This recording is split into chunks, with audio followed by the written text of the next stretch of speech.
Hey guys, welcome back to Seller Sessions Daily. How are we doing, everyone? I got a little bit of feedback from your microphone, Paul, so I'm just going to mute you for now while I'm doing intros. Yep, I'll start again. Welcome back to Seller Sessions Daily. Today with me, I have Paul Rafelson and Yael Kabili, if I pronounce your name right. Yes, correctly. Excellent. So what we're going to be talking about today is trademarks. We're going to be talking about patents and all the usual bullshit and the cat and mouse games that take place on Amazon. And you're going to help these wonderful people out there to get unstuck. And obviously they'll be able to reach you for stuff as well. So welcome to the show, Yael, for the very, very first time. Can you give, Paul, can you give Yael a round of applause, please? His face is frozen there. Okay, Yael, let's go straight into it. So can you give the audience a bit of background on yourself, please? Yes. Thanks for having me, first of all. It's Pleasure. Amazing what you do every day. So I'm originally a trademark lawyer. In 2015, I started working with Amazon sellers, helping first with IP issues and then with suspensions. Today, I have a firm, we're 11. Yeah. I think that 90% of our work is related somehow to Amazon. And so what we do is, we do trademark registrations, copyrights, patents. We deal with IP suspensions. And I also have a separate company that deals with exits, sale of Amazon accounts, but that's separate, not related to IP. Yeah. So it keeps you very, very busy. And you're also, is it a mum of three? A mum of three boys. A mum of three boys, three terrors. Okay, yeah. Paul, do you want to, I know you've been on the show before, so would you like to give the audience a little bit of background? I know it's been a bit of a rush. You had, you and Jeff, or Jeff had some other emergency project came up. So it's just the three of us today. Is that right? We've lost your voice. Could we unmute you, my friend? How about? There we go. Yeah, if you can if you just bring your volume down a little bit so you don't hear me in the background, and then we should be good to go.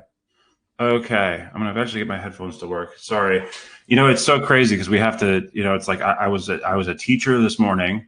It's because of the virus, like everyone's experiencing with kids. Like we have to teach at home now. So. About 5 minutes ago, I was Senor Pablo, the Spanish teacher, which is great because I don't speak any Spanish, but that's just the world we're in right now. But no, happy to be on to talk about this. I'm a lawyer who helps a lot of Amazon sellers with various issues, and trademarks and IP are certainly one of the ones that we have dealt with a lot because it is such a ferocious area of law on Amazon.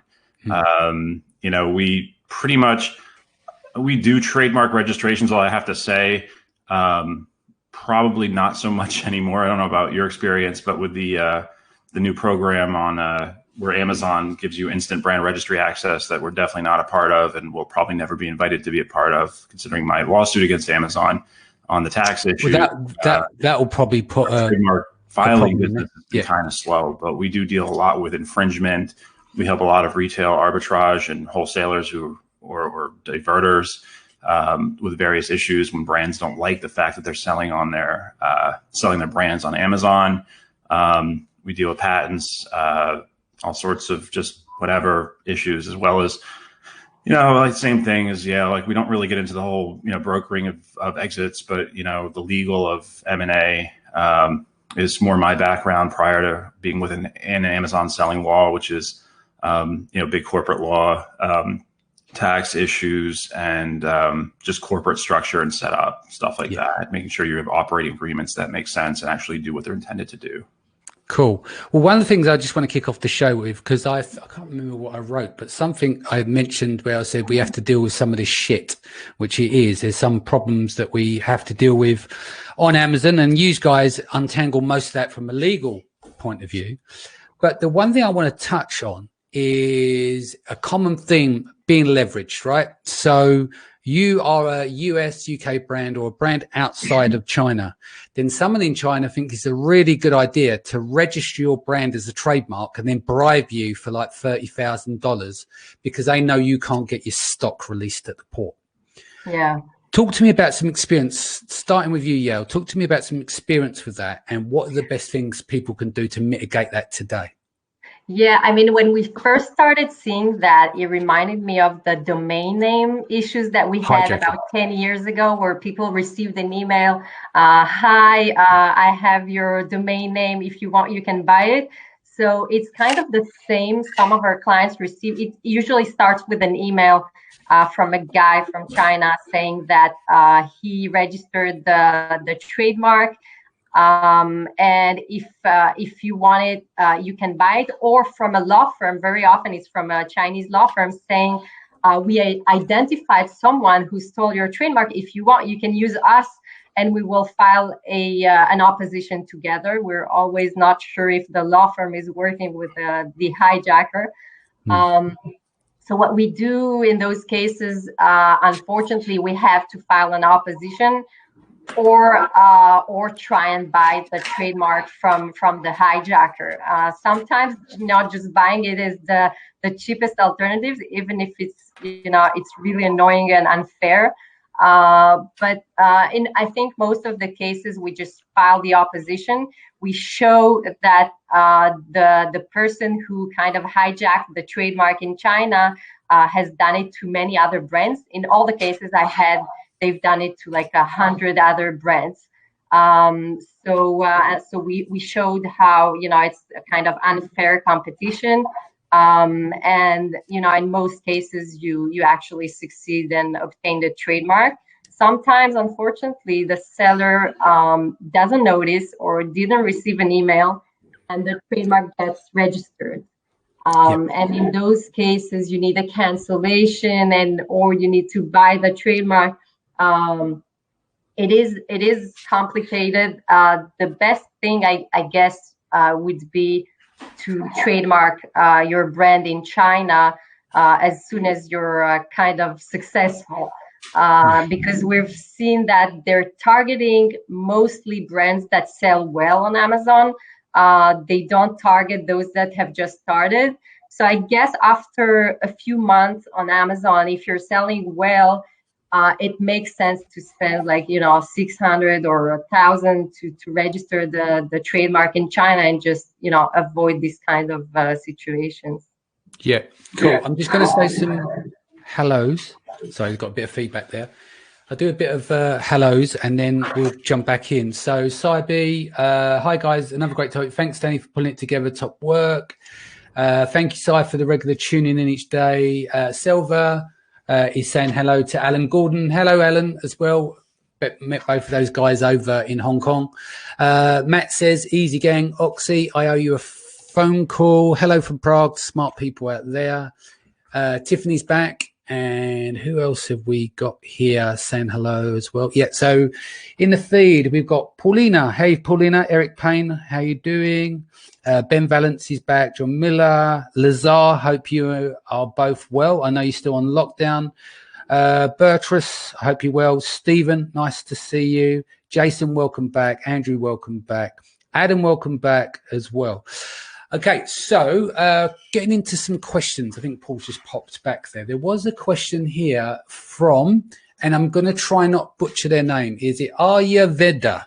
Where can we apply for brand registry for UK and Australia? I am from India.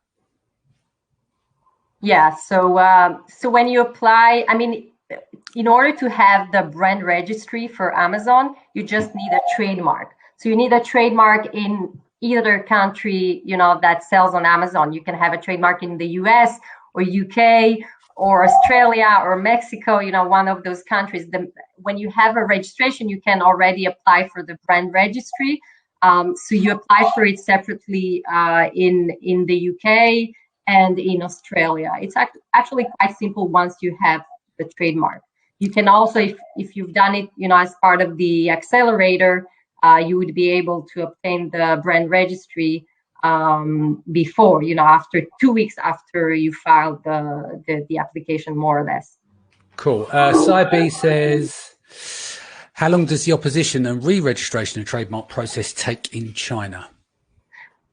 So the opposition can take several months, unfortunately. But, you know, as long as you opposed it, it's not registered. So you don't have any problem. I mean, the minute you file the opposition, it stops the registration and then the process starts. You know, it can take a year, but you don't care because you stopped the registration of that particular trademark. Yeah. So the problem really lies is when someone's trademarked, got the trademark, then comes to you and say, give me 30 grand. And then you can say no, but then you can't get your stock out. So basically you are leveraged, right? So with that in mind, because they do operate with the upper hand, is there any way of getting that negotiated down? Do they suddenly go, oh, okay, we'll do it for 22? Because they know that if you're doing turning over $1 million plus a year, you see where I'm coming from. It's like you had literally, you know, when it comes to negotiation's about leverage. What do you have? Are you willing to walk away from the table? But that's an almost impossibility unless you start manufacturing outside of China. Does that make sense? So have you had any success of if someone says they want 30K and we've walked with 10 where you paid like hard-nosed business with them? Yeah, honestly, they never asked for 30K. They asked for 5, 6K, 7K, not more than that. Yeah. So very, you know, sometimes 10K and then they go down. So we've successfully negotiated, you know, down to 4K or 5K. At the end, they just want, you know, the money. So they know that if they'll ask for 30K, nothing will happen. The person, you know, will either file an opposition or a cancellation, and then they'll lose the trademark. They won't get the money. So in most cases, you can sell this for like 5 or 6. The issues that we did have is that we wanted to transfer the money through an escrow because we didn't trust obviously the hijacker, and the hijacker didn't want to use an escrow. So that's a problem we had. And we eventually found a law firm that both parties trusted in China. But that was hard. That was complicated. They never want to use like escrow.com or, you know, one of those companies that you can trust. Is that also because they don't want to be tracked? Because literally you're bribing you, right? So they don't want a paper trail, and obviously an escrow creates a paper trail. That makes sense. Okay, so Selva, is there a way to get a trademark registered in Canada faster when you have a US trademark? Canada can take 12 months, it seems. Paul? I mean, I think that, the only alternative to registering in Canada would be to register in another country and then file a Madrid Protocol application. But I think the timeline is going to be about the same because they take pretty long. I mean, maybe not exactly 12, you know. I have to say right now, trademarks in the US are running painfully slow lately. It's really, it's amazing just how slow it's become. I think the UK is still fairly quick. 8 weeks. Yeah, 8 to 10 weeks. Right. And I guess is Amazon relaxed? I mean, because unfortunately my partner Jeff is the guy on here, and we've always found that the reliance on a UK trademark for US brand registry is sort of, that window's closed. It used to be. Yeah, it used to be a long time ago. But I hear rumblings that it's been reopened. So I have not seen that. It does work. We tried it just 2 weeks ago and it did work. So they kind of stopped it and then it's back. So it kind of works. If that's back, that was a hack from a year ago, right? They closed 2 years ago. It was 2 years ago. Yeah, so what you would do is you go to the UK, you'd register a trademark, secure your brand registry there. You do it in 10 weeks. You'd get your 2 to 3 classes, and then you'd go to the rest of the world. And then you say, I have a UK trademark. And then you'd take that back to the US because obviously it takes 8 months in the US. But I thought they closed that loop. So if they've reopened that, then the quickest way of getting a trademark is to do the UK, right? Yes, the quickest way to brand registry, right? Yeah, the quickest way Yeah, not trademark. I should have. US trademark, but yeah. What I meant is in order to get brand registry, you'll use the UK trademark. Can you touched on the Madrid system? I think it's important for people to understand that, especially for Pan-EU. Can you explain what the Madrid system is, Paul? The Madrid Protocol, it's basically just like sort of like a single application you can file. I think it's a year from when you originally file your US trademark application. Again, I am not the trademark expert in my practice, so Yeah, you'll have to correct me from time to time. I won't be insulted.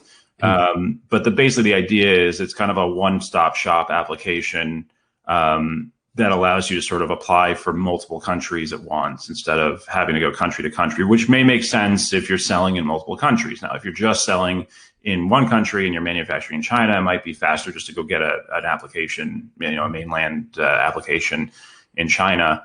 But if you've got a couple countries where you want protection, it makes sense to file the Madrid Protocol application, which for a lot of our clients who are selling in multiple Amazon markets, we used to advise. Like I said, we really don't get that many trademark originations anymore because of Accelerator. But that kind of used to be our advice, was that we would recommend a Madrid Protocol application, which would in effect serve your purpose for preventing anyone from hijacking you in China as well. So it serves the same purpose. Because you're getting the registration in China, assuming that's one of your countries. But I think that the good part about the Madrid Protocol, the best part is that it's cheaper. Instead of having a lawyer in each country, like one in Canada and one in China and one in, India, you just file it once through WIPO, and then they send the application directly to the offices. And so if everything goes smoothly, you don't need a lawyer in each country, and you just pay the official fees, and you pay once. So it usually saves you significant fees if you're going to file in several countries. If you only file in one country, it's usually not worth it, because just to get into the WIPO international system, has a cost. So I usually recommend international applications if you're going to file your trademark in China, India, Australia, 3, 4, 5 other countries. So that saves cost. There's something, by the way, that's important to know, because you touched it with the UK trademark, and I think that it confuses many sellers. It's a common mistake that I see. There's a difference between the brand registry and a trademark. So what happens is that many people register a trademark in the UK, and then they have the brand registry, and then comes a hijacker in the US. So they file a complaint, and the complaint is rejected. Why? Because they don't have a trademark in the US. Yeah. So there's a difference. So you'll have the EBC, and you'll have all these advantages in the US as well, but you will not be able to enforce your trademark in other countries if you just trademarked it in the UK. So if you sell on Amazon.com, I always advise to file the trademark in the US, even if it takes a while. Now we have the Accelerator. We're busy with it. It's worth it. Do you want to, just for those, the uninitiated, do you want to explain how this Accelerator works? I know it's been around for a while now. I take it you're one of the partners in the Accelerator. One of our associates is a partner, so we file through our associate. So the way it works, you file the application, until recently, when you file the application in the US, it would take 7 to 10 months to get a registration of the trademark if everything goes smoothly. And then only at the end, you would get the brand registry. You can take your trademark and show to Amazon that you have a registered trademark and obtain the brand registry. Now, Amazon is saying if you file the trademark through these offices in our list, then you can have the brand registry after 2 weeks from the filing, which makes a difference for most of the sellers. What we don't know yet is what will happen if people are filing the trademark and then the trademark is rejected or not registered, if they will take you the brand registry that they gave you. That's something that we still don't know, because it hasn't been enough time. But we'll know soon, I guess.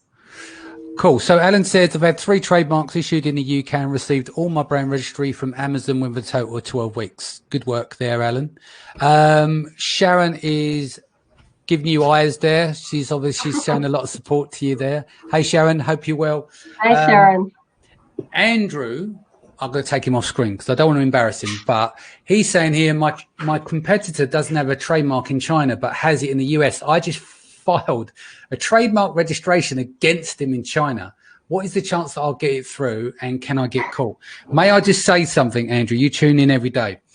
Karma, my friend, karma. So what I would say to you is focus on you and your business, and like stuff like that. Leave that to other people. You're better than that. So yeah, do you want to answer his question? Well, I'll let Paul answer that one. So I understand the question. They have a trademark in the US. So my competitor doesn't have a trademark in China, but has one in the US. I just filed a trademark registration against him in China. What is the chance I'll get it through, and can I get caught? Yes, you can get it through, and yeah, you can get caught. I tend to just like I said, I mean, like action like that opens up a whole nother can of worms. And I don't know where you're based, but I mean, if you're based in the US or you have a business in the US, it does potentially open up some potential claims that are outside trademark law, some tortious interference laws. I mean, it's really not a good idea to go about that route. I'll let Yael speak to the legalities of China law, because again, Jeff was supposed to be on this with us, and kind of last minute had a ditch. So I by no means ever hold myself out as a trademark person. I know a lot about dealing with the disputes, and I know what I need to know, but the China stuff it's just a whole nother world that I just disassociate with on purpose as much as I possibly can. No, but like I said, I would be very careful about doing things like that, because I first of all, I agree with you on the karma point. That's not the way you win. But just Andrew, that's not to show you up. That's all love to you, brother. But I would say just focus on do you. Yeah, sorry. Yeah, I agree. By the way, the chances of getting the trademark, are the same as in the US. What examiners are looking for is there a prior application that is similar to yours? Is there a similar name that was there before? You may get it, but everybody sees who the owner is. The owner is on record. People are very often surprised that they file an application and then their name appears on the internet, on Google, when you put the name of the brand. So yeah, you'll get caught probably. And as of the chances, like any trademark. Yeah. The other thing you got to look at, right, is your ethics level, right? This is what I think people forget. Like when they go against Black Hat and stuff. What you got to remember is you're not playing on a level playing field. You are playing to the level of your ethics. It's how far are you willing to go, and if they're willing to go further than you, then you're going to be in trouble. Because you'll never win unless you go to their level or beyond that. So that's where you got to be a bit careful on that side of things. We had another question here. Matt says, guys, this is a rookie question. Would it work to register the trademark to your business name brand, or do you register it to a specific product? I'll answer that as well. I'd always say broad. I might use guys as lawyers, but my natural reaction is if I was running, I don't know, Danny's Sports, trying to go and get sports classes with Danny's Sports may be difficult and get rejected. But if it was Danny's outside gear or something like that, it's going to have less chances of being opposed. And so if you go to product level, also, then you might have to register later because you might have a product that's opposing that. You might, I don't know, have a dog brand name but sell kids clothing. So it depends on what you're trying to do. Is that you'd always need to make sure, from my point of view as a seller, is to find a broad enough brand name that means something, but not too much to avoid that level of opposition. Is that on the right track? Well, yeah, and that almost goes to the trademark law itself and the notion of what is descriptive, right? Yeah. If I try to trademark, Paul's blue pens, it's really just a description of what I'm selling. It's not really a brand. Yeah. It's not a mark. Yeah. So, it kind of goes to that you want to be a little bit more innovative. And when you use common words, obviously you have to, in the US, you have to disclaim them or anywhere. I mean, you have to, so, the more just, even if it's not descriptive, but the more words you put into it, right? The more you kind of open yourself up to competitors basically having a right to basically use some of those same words if they like your product. So, the more, specific, sort of broad, you just kind of think of it, this is my brand, this is my empire, this is what I want to be known as, the better that I tend to agree that's probably a better. I'll give you examples. Nike, Adidas. What do they mean? We know what they mean now, but they would have passed through probably a lot easier than most things because they're not down Bebo, the network. Do you remember the social network, MySpace? Maybe that would have been a bit tougher. But having some level of generic or unusual names is going to be a lot easier to see through, wouldn't it? So. Yeah. I think that, I think he touched two things. One, people often ask me, what do I trademark? Do I trademark the name of my store, of my business, or do I trademark the name of my product? That's a question I get, every day almost. And, to get the brand registry, it's important to know, to get the brand registry, you need to trademark the brand, on the product. The name of the store isn't that important on Amazon. You may want to trademark the name of your store, if it's, if you have a website that sells a lot of brands and the name of the store becomes something important, like, Danny's sport goods or something like that. But on Amazon, to get the brand registry, we're talking about the product name, not the store name. Now, the question of generic versus descriptive versus suggestive, that's something that, again, I think that most of the Amazon sellers understand the difference. And I think that, I guess, 90% of the trademarks we get are okay in that sense. But some of them don't know the basics. And the basics are that if you come with a trademark, like, I don't know, Toolbox, nobody will give you a trademark for Toolbox because this is something that people will want to use in that field, and it should be, remained in the, and the public should be able to use it. If you get it as a trademark, you'll be able to stop others from using it in that industry, and it doesn't make sense, right? It's too generic. But if you do Danny's Toolbox or Elephant Toolbox, that will pass. That's okay because you have something unique at the beginning of of your trademark. Or you can play with it instead of Toolbox, like try to remove a letter or two and make it like suggestive, like Toolbow or something like that without the X, something that's suggestive of what you do, but not descriptive of what you do, and that should pass. So that's the difference between a descriptive trademark that will not pass and a suggestive or completely invented trademark like Adidas or something.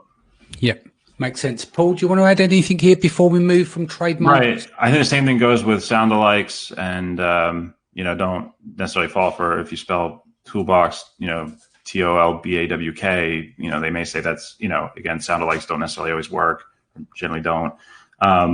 But yeah, I think that just kind of understanding what a trademark is. In theory, legally, what is the point of a trademark from the government's perspective, right? Obviously, the government doesn't care about brand registry, and what Amazon cares about, right? It's about identifying a source, right? So, you're basically, this is something that identifies me, right? This is something that the public will recognize as coming from me and only me. And so that's the point, right? It's about identifying the source of goods. And so while, the cute stuff and things like that are great, but just kind of always keep in mind like what your role is. And that's why the rules are the way they are. Excellent.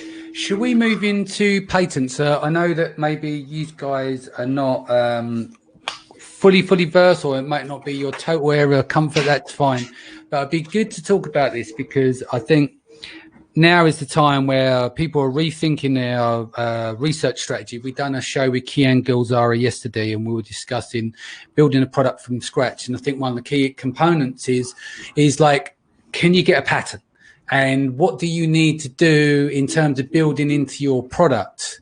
And before you go down that road of building something, is there a pattern out there already? So should we go through what you would consider a basic process that someone should be doing before developing a product? i.e. should they be going onto websites and looking at patterns, and where should they find them? So starting with you, yeah, that's okay. Yeah. So I guess if you're inventing a new product, I think that 80% maybe of the sellers will eventually register a design patent and not a utility patent.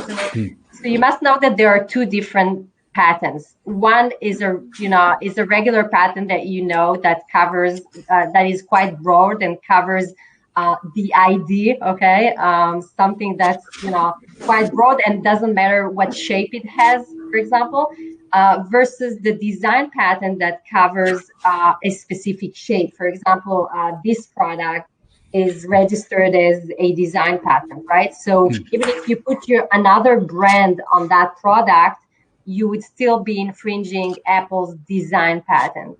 Oh, you have one too. I hope it's not a fake one.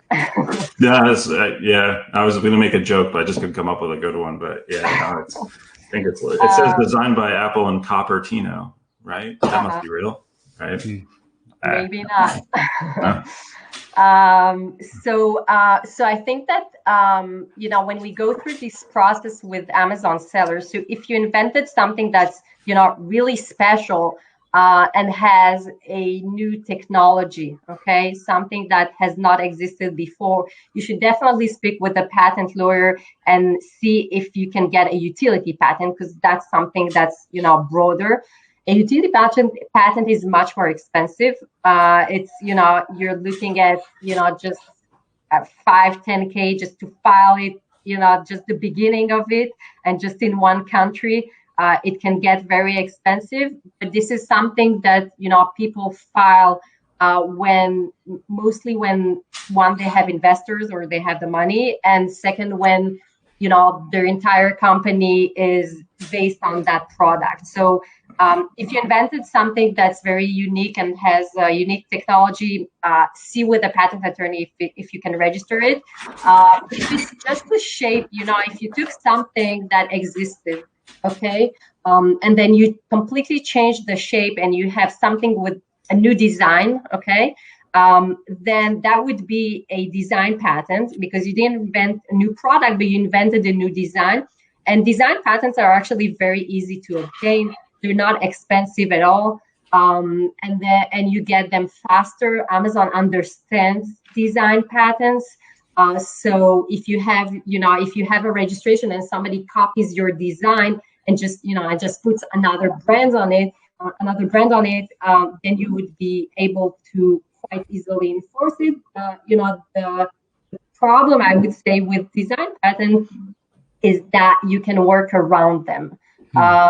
So if you registered this shape, and I would do it like more like a square or something, and nothing rounded, then I worked around your design patent. That's the problem with it.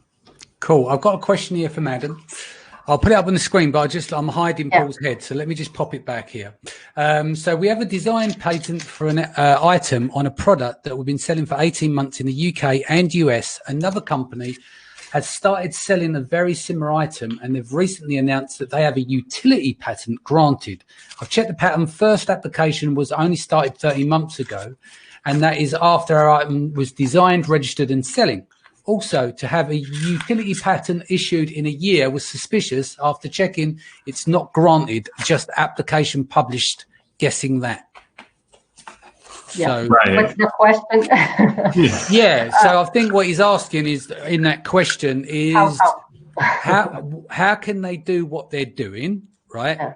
And does it have any validation? I think is what he's trying to get to. So yeah, go ahead, Paul. Yeah. So we've seen sort of design patent hijacking before, where people will take a pre-existing design and then try to throw a design patent on it, and then actually try to oust the person who originally designed it. It's kind of funny.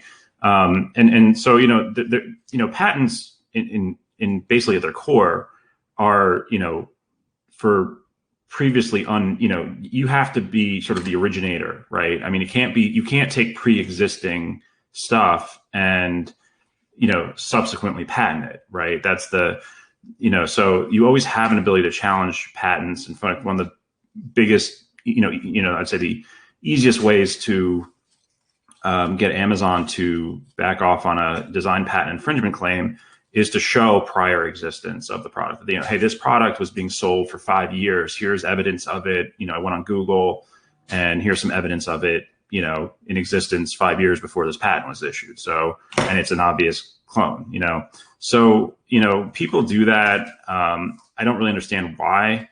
Maybe they, but they do. And I guess they think they're going to be able to sort of hold you hostage or just, get you suspended, and sort of hijack you in that way. Utility patents, first of all, I mean, again, if the invention already existed, then it's not new or novel. So the fact that they filed an application doesn't necessarily mean that that they necessarily have any rights to anything or will be granted any rights to anything. But you always have to be careful because once that application is filed, you are on notice. So you really have to look at it closely and make sure that, there isn't something there that, it's just, I always get a little bit mindful, but just having an application and just so there's sort of a middle ground too between patent filing a utility patent.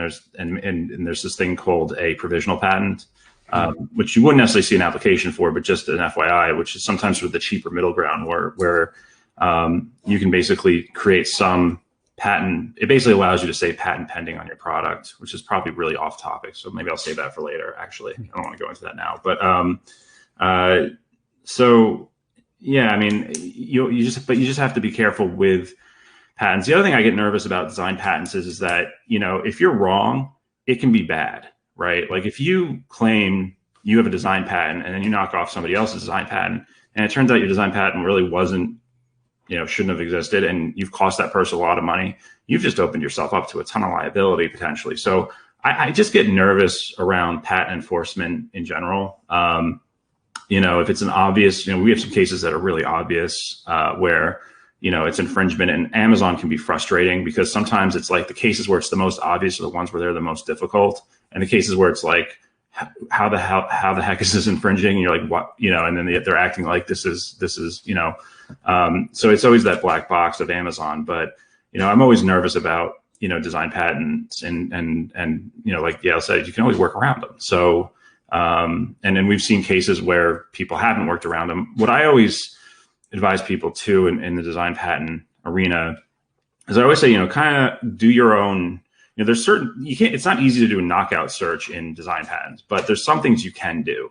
For example, just kind of common sense process. Sorry, Paul, you use that term knockout search. Can you explain what that is? You use an industry term. It's sort of like a trademark. Well, it's really more of a trade, but just basically like, you have this idea. So now you want to know, is it truly my idea? Can I truly patent it?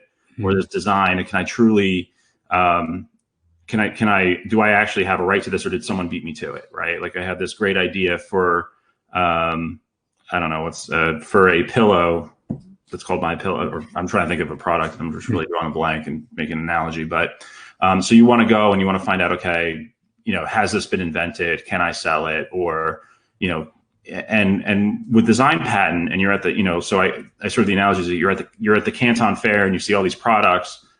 And because this happens to our clients all the time, they go to the Canton Fair, they see a product that's like, it's amazing. I love this. It's going to sell so well. Within 2 days of actually getting the product into Amazon and selling it, they get knocked out by a big corporation, right?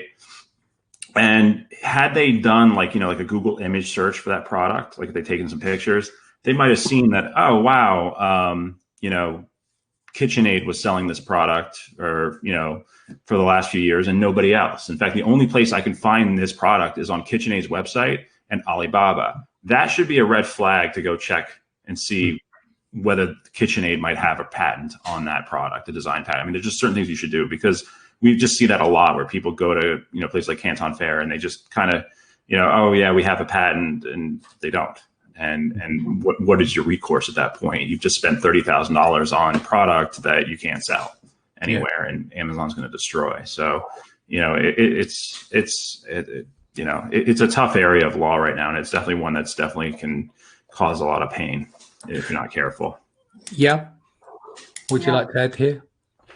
I think that, the question of patent search is something that, you know, many Amazon sellers are worried about, because as a private label, what do? You know, you look for a good product, right?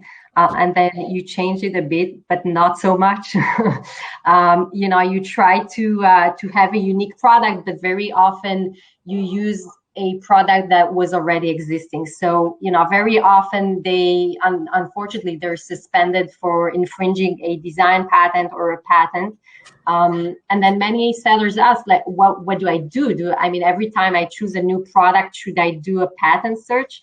I mean, it doesn't make sense, and it costs a lot of money. So, you know, what I always reply is that, first of all, when my clients are suspended for, you know, for patents, you'll be amazed how quickly they find the patent, you know, once they're suspended. So they become the best searcher on earth once there's a problem.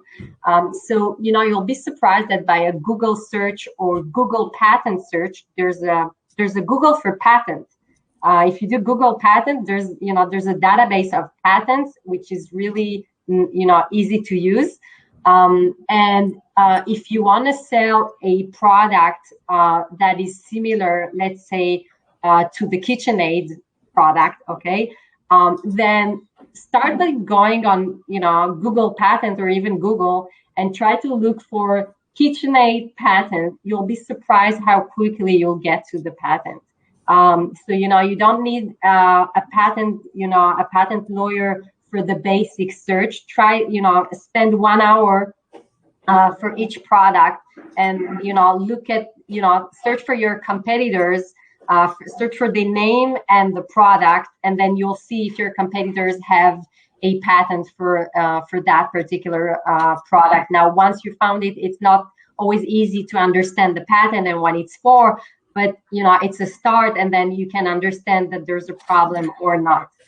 So that's what I always advise my clients, and you know, it's always better, even to use someone on Fiverr to do a patent search for you is better than not doing anything at all. I feel. Yeah. Yeah, I agree. It's important. Patent searches are tough because what you're asking the lawyer, and that's why we really don't like to do it, and we'll certainly refer you. We do know some patent lawyers who will do them for, you know, not an insane amount of money, but just the liability we take on. And I don't know if, you know, we take on, you know, just, you know, the risk that we get it wrong, it's too much, you know, like even having a patent lawyer who we work with, it's just like, it's a tremendous amount of liability that you take on, because if you're wrong and you get sued, and it's, you know, who does that fall under? So it's a really scary area of law, even for me as a non-patent lawyer who knows a lot about patent, deals with the Amazon side of patents. But exactly, they're just, you know, Google Patents is a great resource and a great way to kind of find things and get creative with your searches, and, you know, look for websites that sell the product. You know, it may say patent pending, and maybe it's a good time to get into what does patent pending mean versus having a patent, because I don't know if you've ever seen that. And that's more of a utility patent, you know, sort of thing, where it's basically the right to basically, so like, let's say you have a great idea for a product. You don't know if you're going to spend all the money on filing a patent. You don't necessarily want to spend the money on filing for patent protection, but you want some protection while you kind of shop it around and see what the interest is or test it out. What you can do is file what's called a provisional patent application. And that provisional patent application basically allows you to put patent pending on your product. It doesn't really give you any rights, but it legally allows you to put patent pending on your product. And once you file that provisional application, you have basically a year to file your formal application. But that kind of scares people away. So if you have this good idea, and I guess more for the utility patent side of things, if you have this good idea of a product and you're not sure if it can patent it, and you don't want to necessarily spend the money to find out or go through it, there's sort of this middle ground of filing for provisional patent, which would allow you to put on your product packaging patent pending.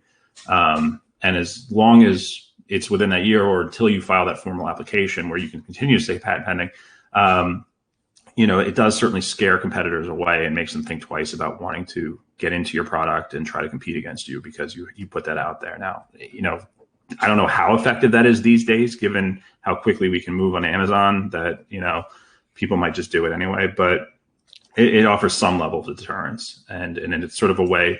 And the other thing to keep in mind is if you have a good idea and you start selling to the public, right, you have a year to file. You know, you can't patent something that you've been selling for 10 years. right? Like, oh man, I should have patented that. No, you got to do it within the first year of commercial application, right? Like once it's kind of become out there commercially, you have sort of a 1 year window to file your patent application. So, if you really do think you have something that's really unique and cool, it's definitely worth exploring. Those are more fun than when people want to know whether their design patent could, whether they could potentially run afoul of design patent. That's a tough one because you really do have to get creative with your searching and find what's out there. So, but yeah, that's cool. Well, Matt says, who needs a course when you give this sort of depth? Fire emoji. And Michael said, what's the minimum cost, ballpark, to actually defend yourself in a trademark patent infringement case in the USA, for example?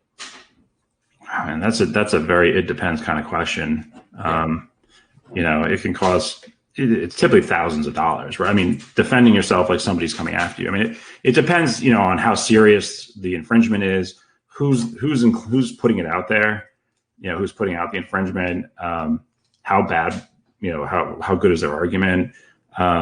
We've seen some pretty weak cases where we get the cease and desist letter followed by we want to know all your sales. And, that I'm not too worried about that.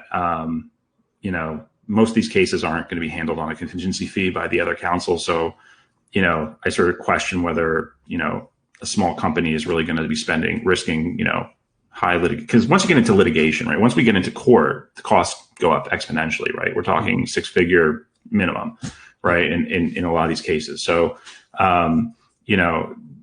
that's really where it gets expensive, and that's really not where we're going. But, if you really, it depends, look at, even the cases where I would argue there is an infringement, like the Pop Sockets case that's going on right now against that guy in Colorado, where he was just reselling the products.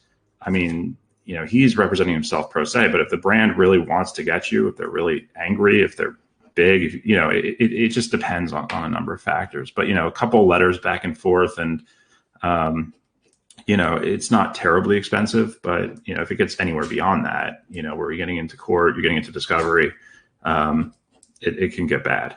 So, so Andrew's back again here. What he's saying is, hold on, different question. My suppliers, their product designs registered in China, design patent in China.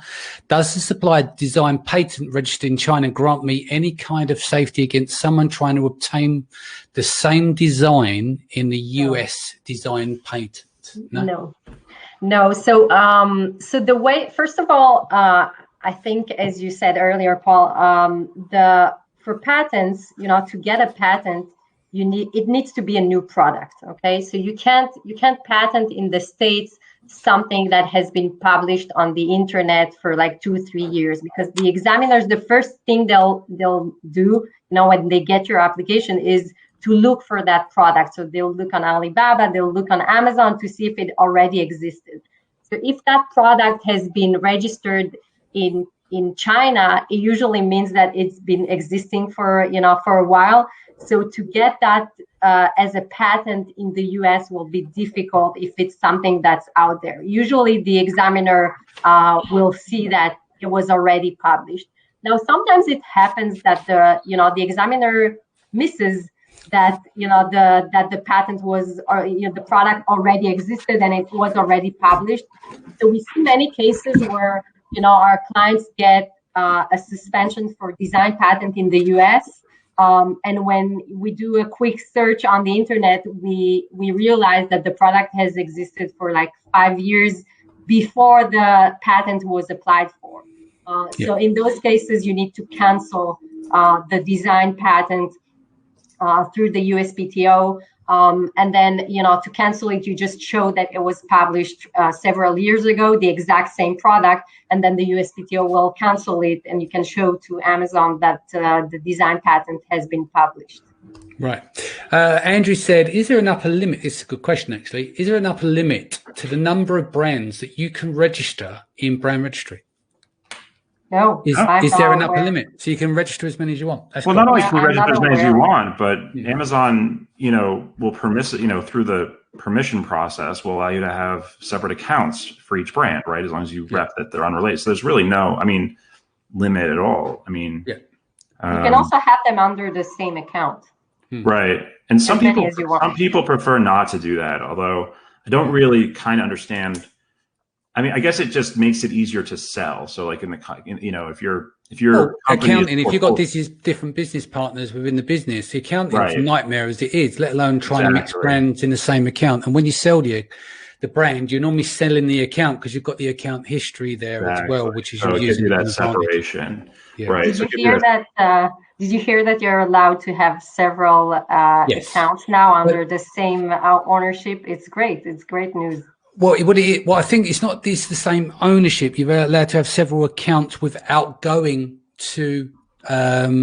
Was that verified? I heard that. Yeah, see, this has been going on. This is a year old now, but it's new news. No. It's new. Actually, it's been like 2 weeks. I have it. I can send it to you. It says that.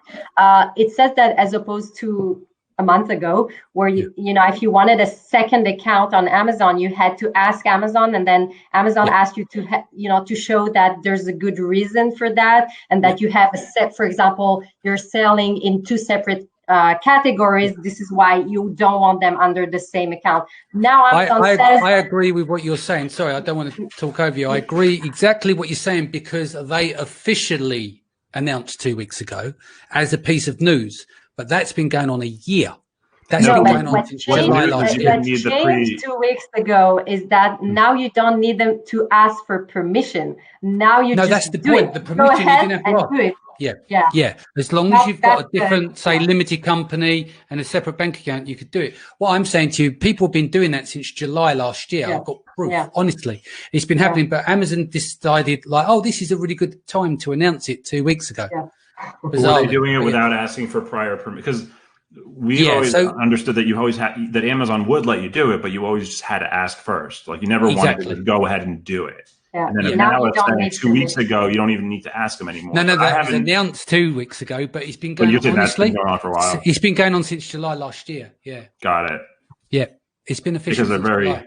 Yeah, but they just didn't roll it out. It's a bit like at the moment, you know, that you can send non-essential goods into Amazon, but it doesn't mean they've announced that every single category is open. What they've done is gone in from subcategory to subcategory. So you go in inventory files, and you look in there to see what availability of what products you can send in, because they'll be highlighted or not, which you can send. But Amazon hasn't made an official announcement. It's down to us to have a look to see where they've opened bandwidth. Does that make sense? Yeah. They now changed the terms of use, and you see in their business agreement now it's official. They actually say that as long as you have a good business reason and your account is in good standing, if both are okay, then you can just go ahead and open a second account under the same entity without asking them, without telling them. I think it's great.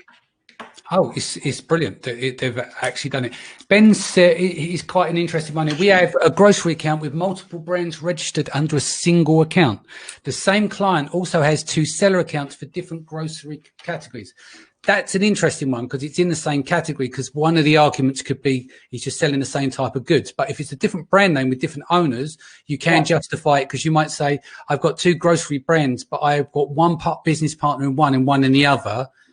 And that will create conflict. And 2, they may want to sell one of the brands and keep one of the brands. So it does make sense. Yeah. Well, I mean, I think the reason for not allowing multiple accounts is really buy box manipulation, right? That if I had 28 accounts, what you can't do is what you get suspended for is sharing the same products between the same 2 accounts. You'll get suspended. Right, exactly. That they'll knock you out for. Right, exactly. That's really what they care about, is they don't, because that's buy box manipulation, right? Because I could just set up 100 accounts selling the same product, and of course, if everyone gets suspended on one and then go and open it on another, because obviously you get banned from account level. James asked a good question about sort of, because this just came up, like transferring trademarks within brand registry, and I wish Jeff was here to address that, but because I'm not qualified to speak to that, because I try to avoid looking, other than my own Seller Central account, which had 3 sales in the last 7 months, so I'm not really the one to speak. I try to avoid opening the Amazon Seller Central as much as possible. But I think that's a good question, because that is tricky, where you've got the brand, you want to keep the account, you want to transfer rights to the mark to somebody else, and then they want to go and register your mark. So it's a bit of a process where I would assume what I don't know is, I mean, I would presume Amazon would then, well, I guess if you sold the company but retained the account. You can do that. You can, yeah, you can do that. You can definitely sell the brand without the account. The way we do it is, first of all, the trademark is transferred. So we change the ownership. We do an assignment of trademark. And as for the listing, what we do is the buyer kinds of, jumps on the listing like a hijacker at the beginning. And then we take the inventory out of the seller. We take it out, and then we relabel it under the buyer's account. And then we take the goods, back into Amazon under the buyer, and the seller goes out of the listing, and then only the buyer is on the listing. That's the way it's done. Hope it's not, too complicated, but it's definitely doable. But is brand registry officially acknowledging the new co as the owner? Yeah, okay. We transferred the brand registry as well. That's not, because that's the part that I don't know. Because I mean, we've seen, deals where you can file a trademark, you can file a change of ownership with USPTO, or they're acquiring the shares of the LLC. I know everybody's into asset deals. I think nominal benefit or depend, it's very specific, but you could theoretically acquire the shares of the LLC too, and then there is no change of ownership, so it technically just continues. But how would you get the brand out of one account to the other? I would need Jeff, my partner Jeff, who's the lawyer / Amazon seller. Kind of knows that stuff. So. Yeah, Amazon allows it. It's not too complicated. Amazon approves it and allows it. You just you transfer the brand registry and the listing and you stay with the account. Although I must say that most of the deals are a transfer of the entire account and not the brand, because you can just transfer everything with the feedbacks and everything, and then you can just reopen an account after you sold it. So it makes more sense, and it's easier to just transfer the entire account and change the ownership of the account, and then the seller just continues. Just more reason, again, maintain separation, which is our big thing, right? It's like, just want to answer Joe's question. Wait 1 second. I just want to answer Joe's question. Does one open a second account with the same address, only a different bank account and email address? Let me explain. So I've got 2 accounts, one for Databril, which is for our APIs, etc. So it's separated from the seller account for the Amazon APIs and the MWS. So they're 2 separate accounts. One of them is a partner with my business partner. One is a solo. So we do have the same registered business address for our accountants, but we have a different name, a different bank account. But as I said, we do have the same registered business address, but you would register with different email addresses. You wouldn't register with the same email address. You can obviously become an admin and utilize that same email addresses across, but to reduce confusion, separate email address, separate bank account, separate business name. Is there anything? I think that also raises a good point about just in general about structuring. What is an ideal structure, and obviously structure. You got to take it with a grain of salt that complexity sort of creates the need for better structuring. But how should your business be structured in the first place if you're contemplating an exit? Are you contemplating selling the portfolio of brands? Are you contemplating selling one brand at a time? So depending on the complexity of the company, I like to see, we typically like to, from a U.S. liability perspective, asset protection perspective, like to see, IP separated from operating companies, things like that. So we have like IP holding companies, and then, one operating LLC for each account or brand that you're running. Just kind of basic stuff like that. There's a lot of benefit to that in the U.S., or a lot of protection potential that goes into that. But that's sort of a question for asset protection time, not really for trademark and IP stuff, but just something to keep in mind that these are your assets, and they you want to keep them safe from creditors, from all sorts of crazy things that can happen, especially in the U.S. Because we love to sue in the U.S. It's like a sport here, so. It's like dial a claim, like you're in midair and you've already got on speed dial who you're going to Yeah. Yeah, exactly. Exactly. James, number 7. Yeah. James, different account, 2 companies equal double the tax, account, etc. Paperwork, software correct, or is there other options? No, James, no. there isn't any other options, but it's not necessarily double the work, because if you synchronize, like for me in the UK, I've got 3 businesses. If you synchronize the VAT cycles, do them all the same time, and synchronize all your year end at the same time, and you've got a team working on it, yes, there is more work to do, but the maintenance across the 3 businesses can be done in uniform alongside each other. So effectively, let's just say that you've got a bookkeeper and they're working in the Philippines. You can split their time across the different businesses. So you're right. You do the tax twice, or I do it 3 times. I've got 3 lots of VAT and stuff. But once you put it all and compress it together and have SOPs, it's not as difficult as you think it is. But also, just to add, just to clarify, now under Amazon's new rule, you're actually allowed to open a separate, a second account under the same entity. So you wouldn't need to open. I didn't know. Yeah, that's one thing I didn't know. So that's new. So you wouldn't need to open a separate company with double the tax. The idea about the new rule is that you can open a second account under the same name. As long as you have a good reason for opening a second account. For example, you're selling another brand completely different, or you're selling another category, and so you can actually open a second account without asking under the same company. Right. I mean, and we see, and that's typical. We see brand managers who run an LLC, like that. That's their businesses, and sort of running the Amazon accounts will have just sort of one portfolio under their umbrella, Amazon account management company. Like we'll see those kind of profiles. I'm just saying, a separate issue though, whether having separate LLCs makes sense from a legal perspective, it's totally different. But from is it efficient? I mean, from a paperwork perspective, definitely not as efficient. From a federal U.S. tax perspective, it shouldn't make any difference. It is more work because you've got more now you're separating your counting. But eventually, for the most part, at the federal level, and varies at the state level a little bit, that all consolidates anyway. And so at the end of the day, you're no worse off. It's just a little bit more paperwork from that front. Other thing, I guess, to raise, I know we're running out to an hour, is copyright, and the overlooked area of law that I think people need to start spending some more time considering, because it's a good area of law that I think gives people more protection, and people should think about products. Because I'll give you an example of something that I've seen, in the supplement space. Supplement people are, we sell these products, and the labels are kind of generic looking. And so my brand might be, Paul's Vitamin C and have an orange stripe, and it might be an Amazon's Choice or a popular product.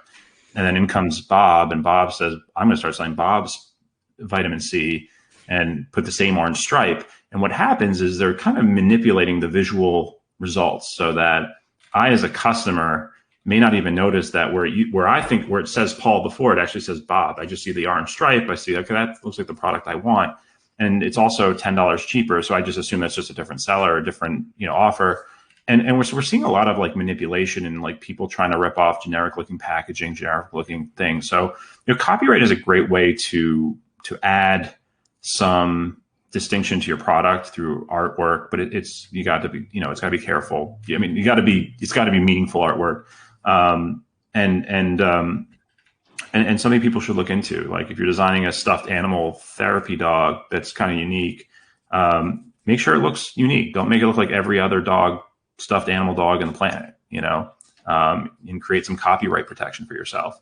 Copyright's also a great way to take out, if you have a good copyright. Again, like anything, you don't want to start just doing things willy-nilly, because you can be liable for damaging somebody else's business. So you better make sure you have a good cause before you start taking people out for things like counterfeit or infringement. But if you start putting a little bit more thought into how your products look or how your labels look, and how because the visual things that people see when they look at your product online and think, okay, what can I do to prevent somebody from creating something that looks like my packaging or looks like my product listing? Copyright is a great way to do that. And there's the Digital Millennium Copyright Act too, which is the fastest way to take somebody down. But you want to have a copyright registered if you do that, because they can theoretically get back up. and you may not be with a remedy unless you have a copyright, and then you have to file for an express registration. But that's a whole nother day. But I just want to throw out there that copyright is an often overlooked area of protection that in some ways is better. Well, that could be a part two with the three of us. Yeah, there's a lot to say about copyright. Yeah. If I can just add in, 10 seconds. I'll give you the final words there. Yeah. All right. So about copyrights, there's something, that's a common mistake. So copyrights protects photos and graphic designs and text. And one of the mistakes we see very often is that people copy the graphic design of another seller. For example, you're selling disposable plates, okay? And then you copy the exact same graphic design of someone else. You didn't copy, you just bought it from your supplier, right? You just bought whatever is there. But if your supplier copied the same graphic design, your competitor will be able to suspend you within a second, even without a registration, because graphic designs are protected just by inventing them. If I draw something, if I draw, I don't know, a dog, and you copy that specific dog and you put it on your product, I will be able to suspend you just by showing that I have it on my website. No registration, nothing, just showing I had it on your website, I can suspend your product. So be careful with graphic designs. That's something, as opposed to a shape of a product that needs patent and you do a search. With graphic designs, you don't need a registration. So just do not copy a graphic design. Just take your own designer and design, a dog, but looks completely different, and put it on the disposable plate, and that will be perfect. And you'll have your own copyright, right? You'll be a copyright owner because you have your own design. So that's a common mistake. See how scary that was? Wouldn't that be powerful if you just flipped that around and had the power? Versus, wouldn't you like to be the person who made the design as opposed to the person who's like, oh shit, That's what I'm saying. Copyright is a very powerful area that we should definitely. Let's do that we can roll it into a new show with other elements.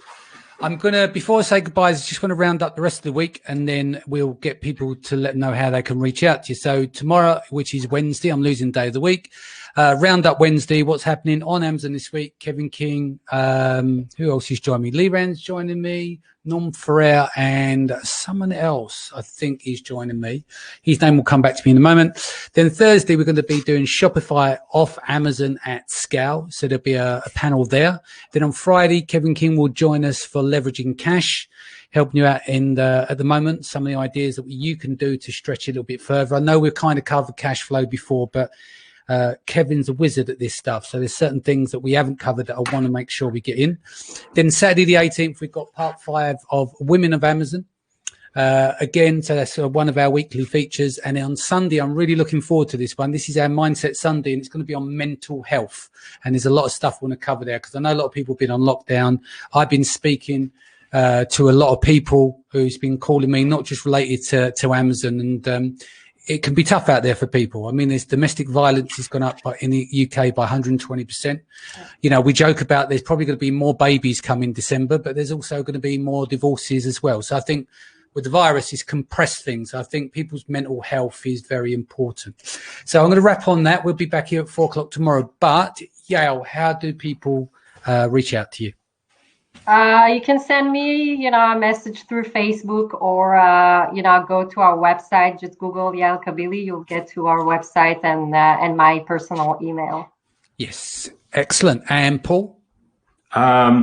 Just email Paul at ecomattorneys.com, Paul at sellerbasics.com, or my Facebook group, Amazon Sellers, Tax and Law, something like that. I should know my own group, but it's a fun group. James can vouch for it. I don't even know if James knew, but we're a fun group, and we try to be informative. So about legal stuff. So cool, guys. Thank you for joining us.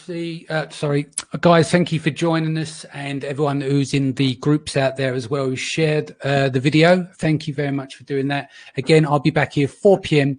as always, 7 days a week whilst on lockdown. Take care, stay home, and much love, and I'll see you tomorrow. Thank you. Thank you.